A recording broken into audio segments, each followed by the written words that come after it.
Bom dia, pessoas. Tudo bem? Espero que sim. Vamos lá, mais uma aulinha de hoje. E hoje nós vamos falar sobre semântica. Antes de falar disso aí, vamos lembrar que a gramática, ela tem uma divisão, né? A gramática é dividida na parte de morfologia, na parte de sintaxe, semântica e estilística. Morfologia é o estudo das palavras, né? Quando a gente estuda as palavras soltas, sem nenhuma relação com o texto. Então, a gente estuda as classes gramaticais, o substantivo, adjetivo, verbo, artigo, numeral. São aquelas 10 classes gramaticais. Quando a gente estuda aquilo ali, nós estamos estudando a parte da gramática, que se trata de morfologia. Nós temos a parte de sintaxe, né, que é aquela parte dos termos que tem relação com a oração, que tem uma ligação. E aí é quando a gente estuda sujeito, predicado, objeto direto, objeto indireto, né, objeto indireto, adjunto nominal, tudo aquilo ali faz parte da questão da sintaxe da gramática, né? E semântica, que é o que a gente vai estudar hoje, estilística, que são as figuras de linguagem. Então, saibam que a gramática tem essas 4 divisões, né? Porque às vezes a gente estuda assim aleatoriamente e nem se liga nessa questão, e é importante dizer. E hoje nós vamos estudar a semântica. Eu gosto muito dessa parte da gramática, né? Porque ela faz relação com o sentido das palavras, com a significação. Então, ela tem relação gráfica e sonora, ou seja, tanto na escrita, quanto no som, quanto na fala. Ela interfere nessa questão aí, certo? É a semântica que é responsável pela ambiguidade ou não de um texto. Se aquele texto vai estar ambíguo ou não, quem tem essa responsabilidade em definir isso aí é a semântica, certo? Então, em linguística, a semântica, ela estuda o significado e a interpretação do significado de uma palavra, certo? De um signo, de uma frase, ou de uma expressão em um determinado contexto. Tudo vai estar relacionado ao contexto, diferentemente da gente estudar a classificação da palavra solta. Na semântica, não. A semântica, tudo terá relação com o contexto. Então, olha só, nesse campo de estudo, se analisam também as mudanças de sentido, né, que ocorrem nas formas linguísticas, devido a alguns fatores, tais como tempo e espaço geográfico, ok? Então, lembre-se sempre disso aí. Essa questão da semântica tem relação direta com a grafia e a fala, né, a sonoridade.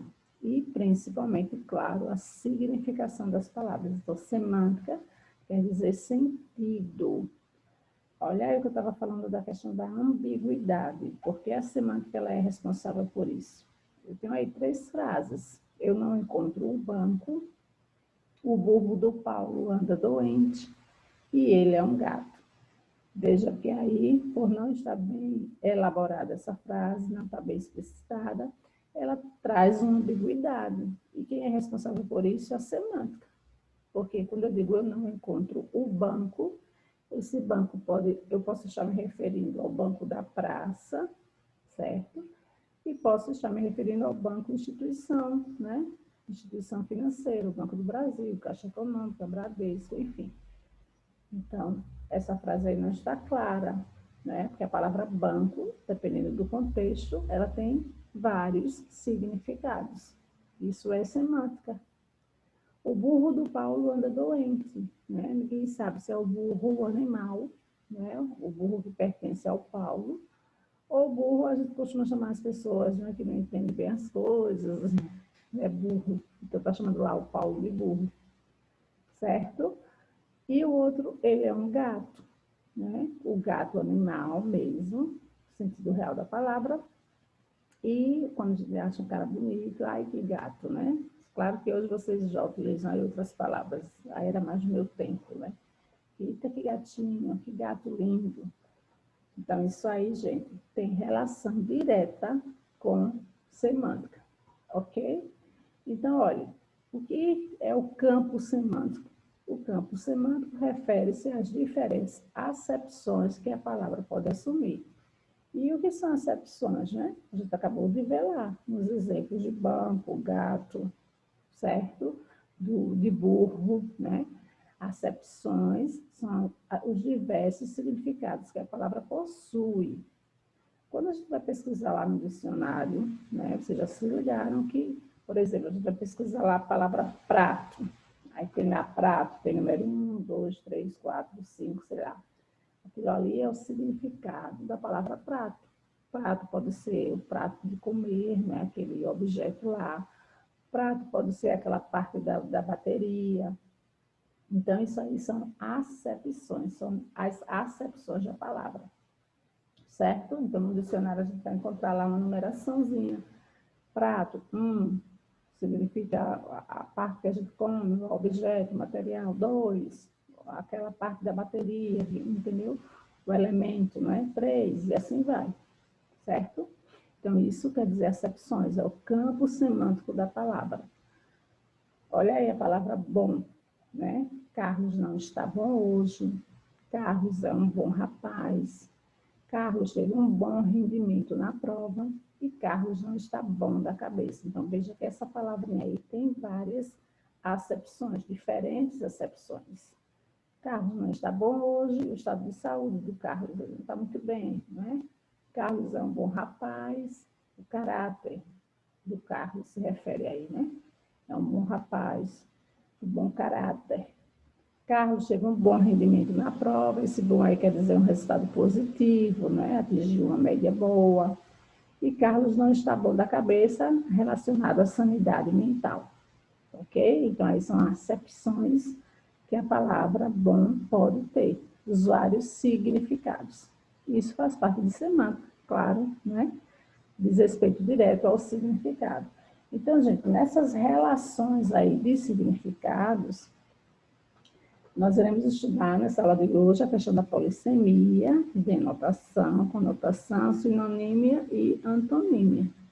E ainda homônimos e parônimos, que faz parte aí dessa questão de relações semânticas, ou seja, relações de significados, certo? Relações semânticas é o mesmo que relações de significado, visto que semântica tem a ver com o significado da palavra, com sentido. Não esqueçam isso jamais. Certo? E aí a gente vai para a questão da polissemia. O que é uma palavra polissêmica? Quando é que ela apresenta polissemia? A polissemia é quando uma palavra apresenta mais de um significado. Certo? É por isso que tem aquela relação da ambiguidade, né? Se a gente não tiver cuidado, porque tem palavras que têm essas acepções aí. Ó, espinha. Quando a gente fala espinha, a gente pode estar se referindo à coluna vertebral, ao osso do peixe, aquela borbulhinha na pele, né, que a adolescente tem que odeia, né? Então, tudo isso aí está relacionado à espinha. Então, espinha é uma palavra polissêmica. Ela apresenta mais de um significado. Cabeça é a parte superior do corpo. Quando alguém tem uma liderança, aquela menina é a cabeça da turma, né? Então, é a líder, chefe, ou o menino é o cabeça da turma. E às vezes a gente diz, o menino tem a cabeça, tem juízo, né? Tem a prudência, certo? E outras palavras aí que também podem ser polissêmicas, não é? O doce, palavra doce, sabor do açúcar, né? E quando quer dizer meigo, afetuoso, aquela menina é um doce de pessoa, né? Meiga, afetuosa. Então, aí eu tenho palavras polissêmicas, certo? Polissemia é quando uma palavra apresenta mais de um significado. Simples assim. Aí, ainda em relação à semântica, nós temos a questão da denotação e conotação, certo? Denotação é o sentido real da palavra, é aquela que a gente encontra lá no dicionário. E conotação é o emprego de uma palavra no sentido figurado, né? Que vai depender do contexto.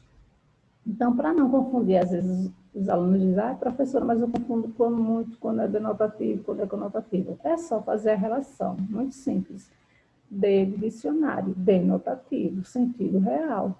É a palavrinha justamente que você encontra lá no dicionário, certo? Você vai olhar o significado dela e está lá no dicionário, porque está no seu sentido próprio, certo? É aquela palavra que consta nos dicionários, então, sentido denotativo. E o sentido conotativo é aquela usada no sentido figurado, né? Que vai depender muito da criatividade de cada um. A gente vai usar muito em figuras de linguagem, na literatura, na poesia, certo? O sentido conotativo. Tem aí, eu adoro esses pneus. Pneus aí é no sentido denotativo, não é o sentido real da palavra, o pneu lá. Já a mulher no espelho diz, eu odeio estes pneus, né? Quem gosta, né, disso aí? Então, esse pneus aí da mulher que está olhando no espelho é o sentido conotativo, é o sentido figurado, né? Que ninguém tem pneu nas costas, pelo amor de Deus. Então, denotação, sentido real, conotação, sentido figurado, certo? Ainda falando aí de sentido denotativo e sentido conotativo, olha aí. O sentido denotativo é o sentido real, ele permite uma única interpretação, né? É o sentido que está lá no dicionário, que é comum a todos, ou seja, todo mundo vai olhar aquela palavrinha e vai perceber que ela tem o mesmo sentido. Ninguém vai pegar um sentido de um jeito, o outro já pega de outro, interpretar, não. É o único sentido para todos, certo? É impessoal, objetivo, e a gente vai encontrar em textos informativos e jornalísticos, até porque são textos de linguagem real, não é?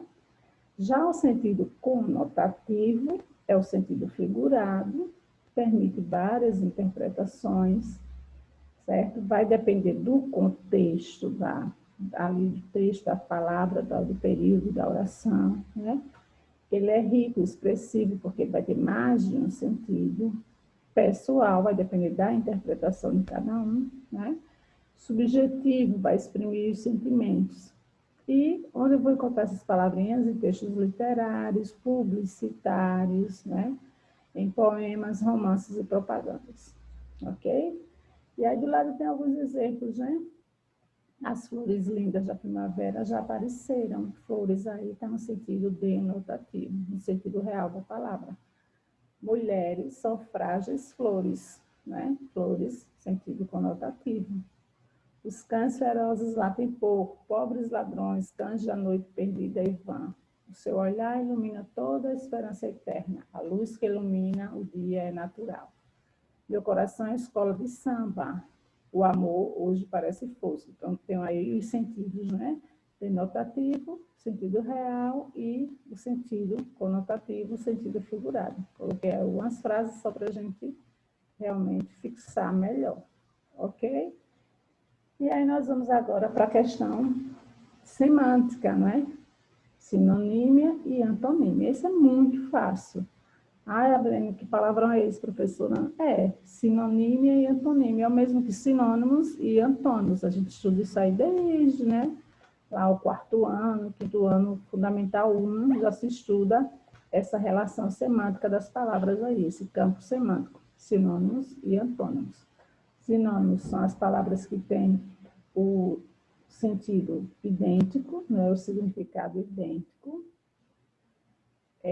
Bonito, lindo, pensar, refletir, fiel, leal. Então, isso são palavras sinônimas, né? Tem o mesmo significado. E antônimo são as palavras que têm sentido contrário, certo? E a gente chama também de antonímia, certo? Antônimo com acentozinho agudo, ok? Bonito, feio, quente, frio, dar, tirar, ok? Nascer, morrer, certo? Então, temos esse exemplozinho aí, ó. Feliz, alegre, né? Aí eu tenho palavras sinônimas, feliz, alegre. Já o grosso e o fino, palavras antônimas, certo? Antonímia, sinonímia, é a mesma coisa que sinônimos e antônimos. Sinônimos, o acento é circunflexo, gente, e antônimo também. Esse quadrinho aí ficou agudo, mas está errado, né? Foi quando a digitação, alguma coisa aí, eu não percebi, só estou percebendo agora quando eu estou gravando, mas aí estou fazendo a correção. Sinônimo, acento circunflexo, certo?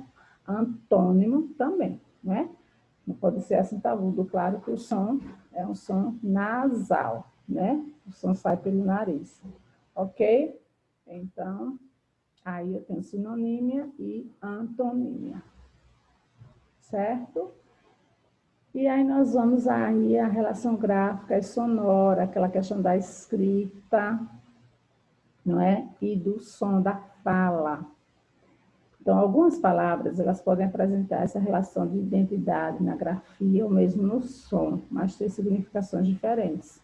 A isso nós damos o nome de homônimas, certo? E aí, o que são palavras homônimas? São aquelas palavras que são pronunciadas ou escritas da mesma forma, mas têm significados diferentes, certo? Então, palavras homônimas, elas vão ter uma relação na escrita e no som, mas significados diferentes. Grafia é o mesmo que escrita, ok? Então, existem 3 tipos de palavras homônimas: as homófonas, homógrafas e as homônimas perfeitas. Tem um exemplozinho aí da palavra manga e manga, ó. Veja, escreve do mesmo jeito, fala do mesmo jeito, porém elas têm significados diferentes. Manga, fruta, e manga, a manga da camisa, não é? Antes de nós estudarmos essa classificação das palavras homônimas, deixa eu só evidenciar aqui a questão da homônimas e polissemia, porque às vezes as pessoas confundem, né? Olha, as homônimas, elas são palavras diferentes, mas com sons e grafias iguais. Como assim, Belém? As homônimas, veja aí, são, são e são. Tem o mesmo som, né? A mesma escrita, mas veja que em uma, são, de sadio, é o adjetivo, né? São, vem do verbo ser, certo? São de santo. Eu tenho cela, aposento, cela, arreio de cavalgadura, colher, que é um verbo, colher, talher, que é um substantivo. Então, veja, elas pertencem a classes gramaticais diferentes. Já a polissemia, não. A polissemia é a mesma palavra com sentidos diferentes. Olha aí, ponto de ônibus.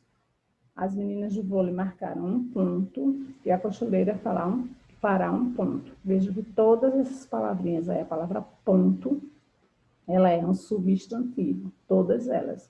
Substantivo, substantivo, substantivo. Porém, elas têm significados diferentes, certo? Então, a grande diferença aí nas palavras polissêmicas e nas palavras homônimas é isso aí. As palavras polissêmicas é a mesma palavra, elas pertencem à mesma classe gramatical, porém, elas têm significados diferentes. Já as homônimas não. As homônimas, elas podem ser um verbo, um substantivo, um adjetivo, certo? Porém, elas escrevem iguais e o som também é igual, com significados diferentes, certo? Não confundam mais polissemia com homonímia. Olha aí mais um exemplo, ó. Quem casa, quer casa. Aí eu tenho exemplo de palavras homônimas, né? Quem casa vem do verbo casar, quer casa, essa casa aí é a moradia, então é o substantivo. Então, eu tenho aí palavras que são escritas iguais, a sonoridade também é igual, casa e casa, porém elas pertencem a classes gramaticais diferentes e têm significados diferentes. Então, aí eu tenho palavras homônimas, diferente dessas aqui, que são palavras polissêmicas, ok? E aí, gente, as homônimas, como eu disse lá no início, elas são divididas em 3. Elas são homógrafas. Quando a gente fala assim, né, um monte de palavrão. Ave Maria, tanto palavrão é isso. Mas não é difícil não, gente. Ó, homo é de igual, né? A gente sabe que homo é de igual, homossexual, do mesmo sexo, homo. E grafas vem de grafia, então é só fazer a relação aí. Elas serão homógrafas quando elas tiverem a mesma grafia. E o que é a grafia? É a mesma escrita. Então, olha só aí, o vento traz um segredo, eu segredo ao teu ouvido, certo? O João foi ao estado ver o jogo, eu jogo a bola no jardim. Veja que ela tem a mesma escrita, não muda nada quando eu escrevo, mas na fala, uma o som vai ser fechado, a outra o som vai ser aberto. A sede da associação é nesta rua, matei a sede naquela fonte. né? Ela sabia tudo do teste, a minha avó é sábia. Então, as palavras homógrafas, elas têm a mesma escrita, ok? Porém, significados diferentes e a pronúncia também muda. Um som vai ser fechado, a outro som vai ser aberto. Essas são as homógrafas. Homófonas. Homo eu já sei que é de igual e fono vem de som, certo? Então, o que é que vai ter de igual nas homófonas? O som, apenas a fala, a sonoridade. Mas já quando eu vou escrever, eu escrevo diferente. Olha aí, a era é uma planta sem medo de alturas. Era com H é o nome de uma planta. De todas as plantas, ela era a mais aventureira. Aí é do verbo ser, né? Eu era, tu eras, ele era, nós éramos. Então, veja que quando eu falo, não muda nada, era e era. Nós e nós, vós e vós, mudou nada. Porém, muda na escrita e sempre no significado. Todas elas vão mudar no significado, né? Que nós estamos estudando aí a questão da semântica, a relação de significados e de sentido das palavras. Então, homófonas, mesmo som. Nós comemos uma noz, né? Nós, pronome pessoal, e nós, frutas. Veja que não mudou nada quando eu falo, mas na escrita uma é com S e com acento, e a outra é com Z. Em busca de um bom conselho, percorria todo o conselho do porto. Uma palavrinha aí, ó. Partiu-se o violino, ficamos nós sem concerto e sem concerto o instrumento. Concerto com C, todo mundo sabe que se refere ao concerto musical, né? Você vai a um concerto, uma orquestra, no teatro, é concerto com C. E esse concerto com S é de consertar, né? Reparar alguma coisa que está quebrada. E nós temos as homônimas perfeitas. Essas serão iguais na escrita e na grafia. Olha o exemplo aí de lima, lima, lima e lima, né? Lima, laranja, lima. Lima, aquela coisinha que a gente corta, né? Aquela laminazinha. Lima, o nome próprio, né? Lima Duarte aí. E Lima também nome próprio como nome de cidade, né? Capital do Peru. Então, essas são as homônimas perfeitas. Elas não mudam nada, certo? Tanto grafia quanto sonoridade serão iguais. Ó, caminho, né? Do substantivo e caminho, verbo. O caminho é longo. Aí é o substantivo. Eu caminho todos os dias. Aí é do verbo caminhar, né? Olha aí, o caminho para minha casa é muito movimentado. E eu caminho todos os dias. Uma é o substantivo e o outro é verbo, mas não mudou nada, nem na escrita, nem na pronúncia. Então, aí eu tenho um caso de homônimas perfeitas. E, por fim, nós temos as parônimas, mas antes eu coloquei aí ó, um quadrinho para você gravar nessa questão aí, ó, homógrafas. Vai ser diferente no som, igual na escrita, né? E o significado sempre diferente, como eu disse a vocês. Homófonas, igual no som, diferente na escrita. E homônimas, igual no som e igual na escrita, né? Guarda esse quadrinho aí que não esquece jamais. Homo é de igual, alguma coisa elas estarão iguais, ou escrita ou som. E as perfeitas, né? Elas serão iguais tanto no som quanto na escrita. São as homônimas perfeitas, certo? E, por fim, as parônimas, que a gente também confunde muito, né? Porque são aquelas palavras, ó, parônimas, já está dizendo, parônimas, palavras parecidas, certo? Então, elas são parecidas na escrita, parecidas na pronúncia, né? Com significados diferentes. Comprimento ou cumprimento? As duas estão certas, a gente sabe disso, né? Comprimento, uma se refere à extensão, e o cumprimento, você passa por alguém e vai cumprimentar, né? Bom dia, boa tarde, boa noite. Então, veja que são palavras parônimas, certo? Porque elas são parecidas. Olha aí, destratar quer dizer ofender, insultar. E destratar quer dizer desfazer, anular um contrato. Ele destratou os contratos durante a reunião, ou seja, anulou. Ele foi punido porque destratou o colega, né? Então, ele insultou, ele ofendeu. Aí são exemplos de palavras parônimas. Coloquei outros exemplos aí, concerto, que eu acabei de falar, né?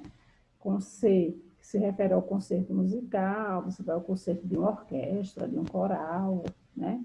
E o concerto com S é quando você vai fazer um reparo, alguma coisa quebrou e você vai consertar. O palavrinha é que muita gente confunde ratificar e o retificar, né? Ratificar é confirmar. Eu vou ratificar para vocês a nota. E retificar é corrigir. Você errou alguma coisa, diz, eu vou fazer uma retificação aqui. Pronto, o caso lá do sinônimo, antônimo, né? Que está escrito como o agudo. Eu retifiquei. Né? Expliquei a vocês que ali era o acento circunflexo. Então, fiz a retificação, fiz a correção. Então, aí são palavras parônimas, certo? Bem legalzinho, né, esse assunto. Eu gosto muito dessa questão da semântica. E ela é muito importante para o significado das palavras, né, para a escrita, produção textual. Tem uma relação direta com a parte de realmente do nosso dia a dia. Ok, gente? Então, a gente fica por aqui, mais uma aulinha de português, certo? Espero que vocês tenham gostado. Como eu disse, é um assunto muito massa.